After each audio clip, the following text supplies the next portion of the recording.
ಎಲ್ಲ ತರಹದ ಪೊಲೀಸ್ ತನಿಖೆಗೆ ನಾನು ಸಹಕರಿಸಿದ್ದೇನೆ, ಮುಂದೆಯೂ ಸಹಕಾರ ನೀಡುತ್ತೇನೆ.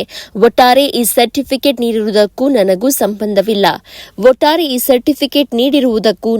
ಸಂಬಂಧವಿಲ್ಲ. ಆ ವಿದ್ಯಾರ್ಥಿಯ ಮಾಹಿತಿ ನಮ್ಮ ದಾಖಲಾತಿಯಲ್ಲಿ ನಮೂದಾಗಿಲ್ಲ. ಅದು ಫೇಕ್ ಸರ್ಟಿಫಿಕೇಟ್.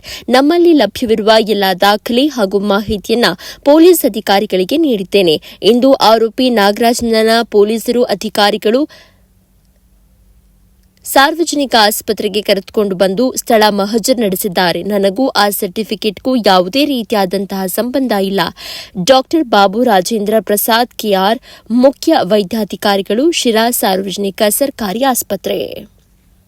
ವಿದ್ಯಾರ್ಥಿ ಮೆಡಿಕಲ್ ಸೀಟ್ಗಾಗಿ ಕ್ಯೂಡೋ ತರಹದ ಒಂದು ಸರ್ಟಿಫಿಕೇಟ್ ನ ಮಾಡಿಸ್ಕೊಂಡಿರ್ತಕ್ಕಂಥದ್ದು ಬೆಳಕಿ ಬಂದಿರ್ತಕ್ಕಂಥದ್ದು ಕೌನ್ಸಿಲಿಂಗ್ ವಾಸದ ಈಗ ಅದರ ಕುರಿತು ಮಲ್ಲೇಶ್ವರಂನಲ್ಲಿ ಕೂಡ ಪ್ರಕರಣ ದಾಖಲಾಗಿತ್ತು. ಇಲ್ಲಿ ಕೂಡ ನಿಮ್ಮ ಡಿಜಿಟಲ್ ನೌಕರ ನಾಗರಾಜ್ ಕೂಡ ಪ್ರಕರಣಕ್ಕೆ ಒಳಪಡಿಸಿದ್ದಾರೆ, ಅವನು ತನಿಖೆ ಮಾಡ್ತಾರೆ. ಈ ಬಗ್ಗೆ ನೀವು ಹೇಳೋದಾರೆ ಸರ್? ಈಗ ಏನಾಗಿದೆ ಅಂತಂದರೆ, ಅದು ಸುಮಾರು 21 ಜನ ಏನೋ ಫೇಕ್ ಡಾಕ್ಯುಮೆಂಟ್ಸ್ ಕೊಟ್ಬಿಟ್ಟು ಮೆಡಿಕಲ್ ಕೌನ್ಸಿಲಿಂಗ್ಗೆ ಅಟೆಂಡ್ ಮಾಡೋಕ್ಕೆ ಪ್ರಯತ್ನ ಪಟ್ಟಿದ್ದಾರೆ. ಅದು ವೆರಿಫೈ ಮಾಡಿದಾಗ they found it is fake ಅಂತ. ಸೊ ಅದಕ್ಕೆ ಸಂಬಂಧಪಟ್ಟಂತೆ ಕೇಸ್ ಆಗಿದೆ. ಈಗ ತನಿಖಾ ಠಾಣೆಯಿಂದ ಎಲ್ಲ ಸ್ಟೇಟ್ನಲ್ಲಿ ಎಲ್ಲ ಕಡೆಯೂ ಇವು ಆಗಿರೋ ಸಾಧ್ಯತೆ ಇದೆ ಅಂತ ಹೇಳಿಬಿಟ್ಟು ನೀವು ಮಾಡಿರೋ ಅಂಥ ಎಲ್ಲ ಇವನ್ನ ಮಾಹಿತಿ ಕೊಡಿ ಅಂತ ನಮ್ಗೆ ಕೇಳಿದ್ರು. ಸೊ ನಾವು ಎಲ್ಲ ಮಾಹಿತಿನ ತೊಗೊಂಡೋಗಿ ಕೊಟ್ವಿ. ಓಕೆ, ಮಾಹಿತಿ ತೊಗೊಂಡೋಗಿ ಕೊಟ್ಟಾಗ ಅವರು ಎಲ್ಲವನ್ನ ವೆರಿಫೈ ಮಾಡಿ ಕೊನೆಗೆ ಏನು ಹೇಳಿದ್ರು, ನಿಮ್ಮ ಇಲ್ಲಿರ್ತಕ್ಕಂಥ DEOನ ನಮಗೆ ವಿಚಾರಣೆ ಕಳಿಸ್ಕೊಡಿ ಅಂತ ಕೇಳಿದ್ರು. ಸೊ ನಾವು ಅವರಿಗೆ ಬಂದು ನಾವು ಒಂದು ವಾರದಿಂದ ಆತನಿಗೆ ನಾವು ಕಾಂಟ್ಯಾಕ್ಟ್ ಮಾಡ್ತಾನೆ ಇದ್ದೀವಿ. ಆತ ಕರ್ತವ್ಯದಿಂದ ಅಬ್ಸ್ಕಾಂಡ್ ಆಗಿಬಿಟ್ಟ. ನಾಗರಾಜ್ ಅವರು 10-12 ದಿವಸದ ಕೆಳಗೆ ಕರ್ತವ್ಯದಿಂದ ಅಬ್ಸ್ಕಾಂಡ್ ಆದ. ಸೊ ತದನಂತರ ಏನಾಯಿತು, ಅದೇನು ತನಿಖಾಧಿಕಾರಿಗಳಿಗೆ ಏನು ಅನ್ನಿಸ್ತೋ ಗೊತ್ತಿಲ್ಲ. ನಮ್ಮಲ್ಲಿಂದ ಮತ್ತೆ ಏನೇನು ಮಾಹಿತಿ ಕೇಳಿದರೆ ಎಲ್ಲ ಮಾಹಿತಿ ನಾವು ಕೊಟ್ಟಿದ್ದೀವಿ. ಓಕೆ, ಸೊ ಆ ತನಿಖಾಧಿಕಾರಿಗಳಿಗೆ ಏನು ಅನ್ನಿಸ್ತೋ ಏನೋ ಗೊತ್ತಿಲ್ಲ, ಆತನನ್ನು ಅವರು ವಶಕ್ಕೆ ಪಡ್ಕೊಂಡು ತನಿಖೆ ಮಾಡ್ತಾ ಇದ್ದಾರೆ. ಇದು ಇರ್ತಕ್ಕಂಥ ವಿಚಾರ. ಈಗ ರಿಗಾರ್ಡಿಂಗ್ ದಟ್ ಆ ಸರ್ಟಿಫಿಕೇಟ್ ನಮ್ಮಲ್ಲಿಂದ ಇಶ್ಯೂ ಆಗಿದೆಯಾ ಅಂತ ತಾವು ಕೇಳಿದ್ರೆ, ನಮ್ಮಲ್ಲಿ ಯಾವುದೇ ಆ ಥರ ಕ್ಯಾಂಡಿಡೇಟ್ಗೆ ನಾವು ಸರ್ಟಿಫಿಕೇಟ್ ಇಶ್ಯೂ ಮಾಡಿಲ್ಲ. ಅದು ಓನ್ಲಿ ಇಟ್ ಈಸ್ ಫೇಕ್ ಅಂತ. ಈಗ ನಾನು ಕಂಪ್ಲೀಟ್ ಎಲ್ಲ ರೆಕಾರ್ಡ್ಸ್ನು ವೆರಿಫೈ ಮಾಡಿ ತೊಗೊಂಡೋಗಿ ನಾನು ಅಲ್ಲಿ ಕೊಟ್ಟ ಮೇಲೆ ಕೂಡ ಇಟ್ ಈಸ್ ಫೇಕ್ ಅಂತ ಇಟ್ ಈಸ್ ಪ್ರೂವ್ಡ್. ಸೊ ಅದೇನು ಕ್ರಿಯೇಟ್ ಮಾಡಿದರೆ it has been created by somebody.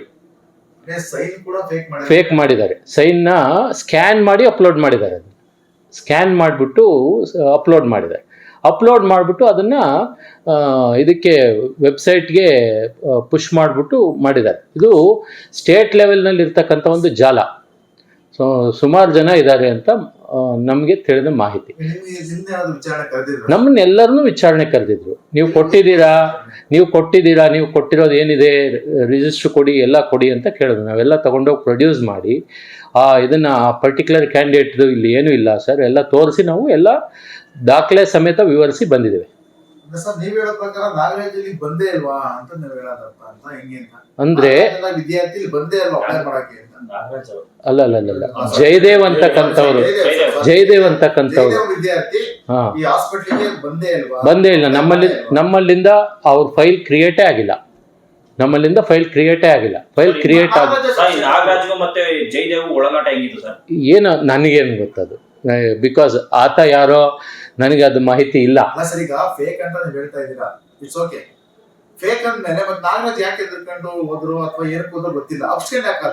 ಅದೇ ನನಗೂ ಮಾಹಿತಿ ಇಲ್ಲ. ನಾನು ನಾಗರಾಜು ಕೆಲಸ ಮಾಡ್ತಾ ಇದ್ದಿದ್ದು ಪ್ರತಿಯೊಂದು ರಿಜಿಸ್ಟ್ರೂ ನಾವು ಗಮನಿಸ್ತಾ ಇದ್ದೀವಿ. ಆ ಇಶ್ಯೂ ಮಾಡಿರ್ತಕ್ಕಂಥ ರಿಜಿಸ್ಟ್ರಲ್ಲಿ ಕೂಡ ಎಲ್ಲೂ ಆ ಜಯದೇವ್ ಅಂತಕ್ಕಂಥ ಹೆಸರು ಇಲ್ಲ ನಮ್ಮಲ್ಲಿ. ಆಯ್ತಾ, ಇಶ್ಯೂ ಆಗಿರ್ತಕ್ಕಂಥ ಎಲ್ಲವನ್ನ ನಾವು ತಗೊಂಡೋಗಿ ಕೋರ್ಟ್ಗೆ ತನಿಖೆಗೆ ಸಬ್ಮಿಟ್ ಮಾಡಿ ಬಂದಿದ್ದೀವಿ. ಅದು ಈಗ ಆತ ಅರೆಸ್ಟ್ ಆಗಿದ್ದಾನೆ. 3-4 ದಿವಸದ ಕೆಳಗೆ ನಮಗೆ ಬಂದ ಮಾಹಿತಿ ಆತ ಅರೆಸ್ಟ್ ಆಗಿದ್ದಾನೆ ಅನ್ನೋ ಮಾಹಿತಿ ನಮಗೆ ಬಂದಿದೆ. ಇಷ್ಟು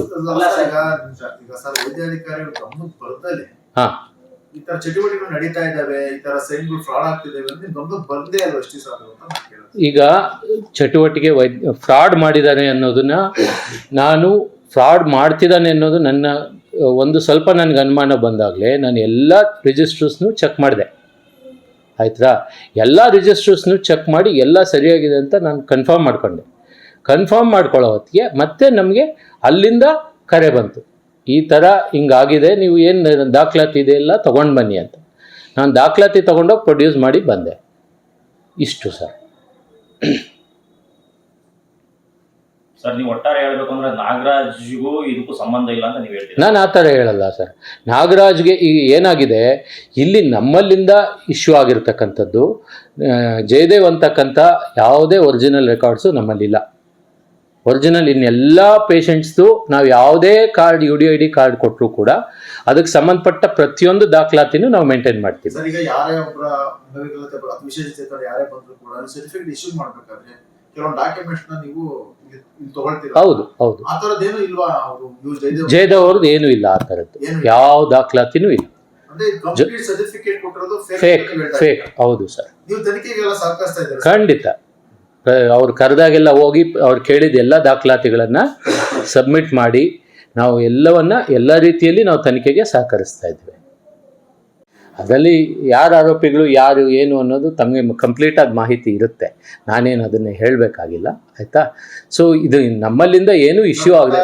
ಈಗ ಜಯದೇವ್ ಏನಿದೆ ಪ್ರಕರಣದಾಗಿರ್ತಕ್ಕಂಥ ಒಂದು ಡೂಪ್ಲಿಕೇಟ್ ಸರ್ಟಿಫಿಕೇಟ್ ಕೊಟ್ಟ ವಿಷಯದಲ್ಲಿ ಹೌದು, ನಿಮಗೂ ಅದಕ್ಕೂ ಸಂಬಂಧ ಇಲ್ಲ. ನಮ್ಮ ವೈದ್ಯಾಧಿಕಾರಿಗಳು ಆಗಲಿ ನಾವಾಗಲಿ ಯಾರೂ ಅದರಲ್ಲಿ ಇನ್ವಾಲ್ವ್ ಆಗಿಲ್ಲ. ನಾವೆಲ್ಲರೂ ಯಾರೂ ಸೈನ್ ಹಾಕಿಲ್ಲ ಅದಕ್ಕೆ.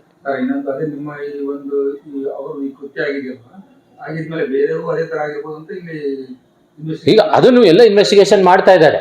ಈಗ ನಾವು ಇಶ್ಯೂ ಮಾಡಿರೋ ರಿಜಿಸ್ಟ್ರಿಗೂ ನಾವು ಕೊಟ್ಟಿದ್ದ ರಿಜಿಸ್ಟರ್ ಎಲ್ಲ ಆನ್ಲೈನಿಂದ ತೆಕ್ಕೊಳ್ತಾರೆ. ಅಲ್ಲಿ ತೆಗೆದು ನಾವು ಇಶ್ಯೂ ಮಾಡಿರೋದಕ್ಕೂ ನಮ್ಮಲ್ಲಿರೋ ರಿಜಿಸ್ಟ್ರಿಗೂ ಟ್ಯಾಲಿ ಮಾಡ್ತಾರೆ, ಪ್ರತಿಯೊಂದು ಟ್ಯಾಲಿ ಮಾಡ್ತಾರೆ.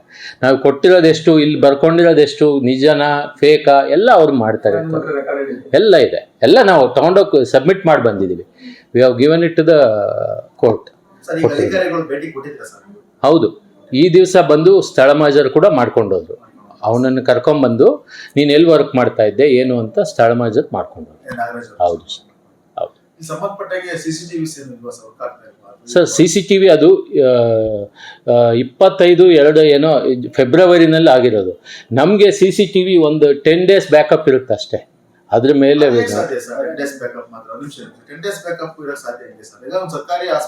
ಹಾಂ ಸರ್, ಸರ್ಕಾರಿ ಸಮಿತಿ ಇರ್ತಕ್ಕಂಥ ಸರ್ಕಾರಿ ಕಚೇರಿ ಅಥವಾ ಆಫೀಸ್ ನಲ್ಲಿ ಹೌದು ಸರ್, ಮಿನಿಮಮ್ ಅಂದ್ರೆ 6 months ಬ್ಯಾಕಪ್ ಇರಬೇಕು ಸರ್, ಇರ್ಲೇಬೇಕು. ಹೌದು ಸರ್. ಯಾರು ಬಂದ್ರು ಏನೋದ್ರು ಏನಂತ ಇನ್ನು 10 days ಇತ್ತು ಹೋಯ್ತು ಅಂದ್ಬಿಟ್ರೆ ಅದು ತುಂಬಾ ನೆಗ್ಲಿಜಿಬಲ್ ಆಗುತ್ತೆ. ಇಲ್ಲ, ಅದ್ರದ್ದು ಮಾಹಿತಿ ಅವರು ಪೊಲೀಸ್ನವ್ರು ತಗೊಂಡಿದ್ದಾರೆ. They have taken the hard disk, they have taken everything. ಅದು ದೇ ಟೋಲ್ಡ್ ಏನು ಅದನ್ನು ಕಾನ್ಫಿಸ್ಕೇಟ್ ಮಾಡ್ತೀವಿ, ಜನರೇಟ್ ಮಾಡಿ ತೆಗಿತೀವಿ ಅಂತ ಹೇಳಿದ್ದಾರೆ. ಈಗ ನಮಗೆ ಗೊತ್ತಿರೋದು 10 days ತನಕ ನಾವು ತೆಗಿಬೋದು ಅನ್ನೋದು ನಮಗಿರೋ ಮಾಹಿತಿ. ಬಟ್ ಅವ್ರು ಹೇಳಿದ್ದು ವರ್ಷದವರೆಗೂ ತೆಗಿಬೋದು, ನಾವು ಅದನ್ನು ತೆಗೆದು ತನಿಖೆ ಮಾಡ್ತೀವಿ ಅಂತ ತಗೊಂಡೋಗಿದ್ದಾರೆ ಎಲ್ಲ. ಹಾಂ ಸರ್, ಹಾಂ ಸರ್. ಸಾರ್ವಜನಿಕ ಹಾಸ್ಪಿಟಲ್, ಹೌದು ಹೌದು, ಎಲ್ಲಾ ತರಹದ ಜನಗಳು ಬರ್ತಾರೆ. ಹೌದು ಹೌದು, ಕೆಟ್ಟವರು ಬರ್ತಾರೆ, ಒಳ್ಳೆಯವರು ಬರ್ತಾರೆ. ಹೌದು ಹೌದು. ಏನಾದರೂ ಅಹಿತಕರ ಘಟನೆ ನಡೆದಿರ್ತವೆ, ಆ ಸಂದರ್ಭದಲ್ಲಿ ತನಿಖೆಗೆ ಸಹಕರಿಸಬೇಕಂತಂದ್ರೆ ಹೌದು, CCTV ತುಂಬಾನೇ ಇಂಪಾರ್ಟೆಂಟ್ ಆಗುತ್ತೆ. ಈಗ ಇಲ್ಲ ವರ್ಕ್ ಆಗ್ತಾ ಇದೆ. ನಾನು ತಮ್ಗೆ ಹೇಳಿದ್ದು 10 daysಗೆ ನಾವು ತೆಗಿತೀವಿ. ನಮಗಿರೋ ಟೆಕ್ನಿಕಲ್ ನಾಲೆಡ್ಜಲ್ಲಿ 10 days ತೆಗಿತೀವಿ. ಬಟ್ ಪೀಪಲ್ ಅದರಲ್ಲೇ specialised people can take it up to 1 year ತೆಗಿತಾರೆ. ಹೌದು ಸರ್, ತಗೊಂಡೋಗಿದ್ದಾರೆ ಸಂಬಂಧಪಟ್ಟ ದಾಖಲಾತಿಗಳು.